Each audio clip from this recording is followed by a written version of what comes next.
Ecclesiastes 9.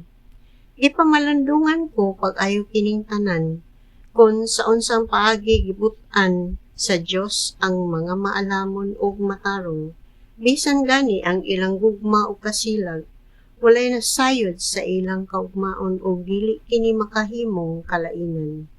Managsama ang dangatan sa matarong ug sa dautan, sa maayo ug sa dili maayo, sa nagsimba ug sa wala magsimba, ug sa naghalad ug sa wala maghalad.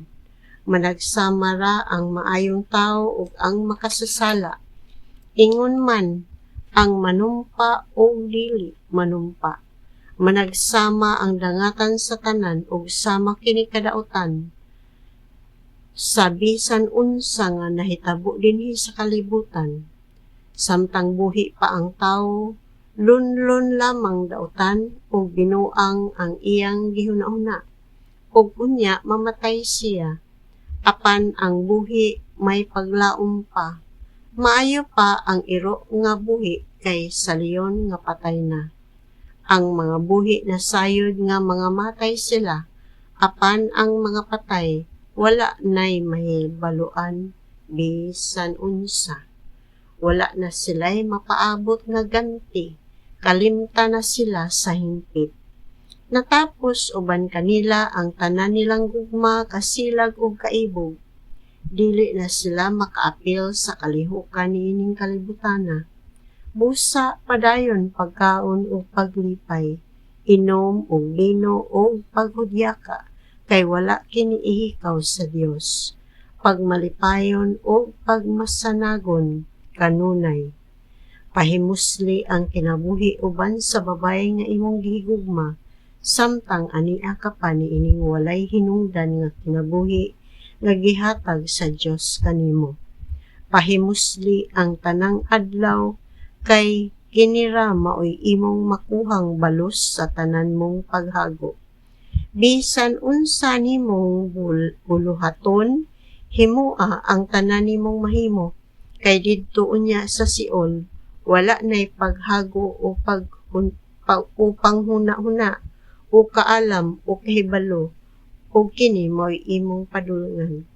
Aduna pagayod ako'y laing butang nga nasayran, ang kusog mudagan dili kanunay maoy mudaog sa lumba, ug ang mga isog dili kanunay maoy mudaog sa gubat. Ang mga maalamon dili kanunay maoy makakitag kabuhian, ug ang mga hait ug salabutan dili kanunay maoy madato. Ang mga kataklos dili kanunay maoy pasidunggan. Ang tanan mag-agad gayud sa panahon ug pagkahigayunan. Wala ka masayod kung kanus-a kini may tabo kanimo. Sama kita sa langgam nga nalitag, sama sa isda nga nabaling. Malitag kita sa panahon nga wala nato damha. Aduna pagayoy lain nga akong nasaksihan, ug alang kanako kini maayong pananglitan, kung giun sa pag-isip ang kaalam dinhi sa kalibutan.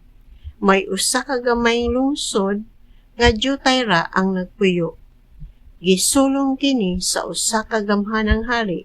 Gipalibutan niya kini og buot niyang lumpagon ang mga paril niini. Niadtong lungsura may nagpuyo nga usa ka kabus, apan abti kaayo ug mahimo unta niya ang pagluwas sa maong lungsod. Apan wala gayon na hinumdum kaniya. Mingon ako nga kaalam mas maayo kaysa kusog. Bisan pag ilang gisalikway ang kaalam sa kabus, ug wala nila kini pamatia.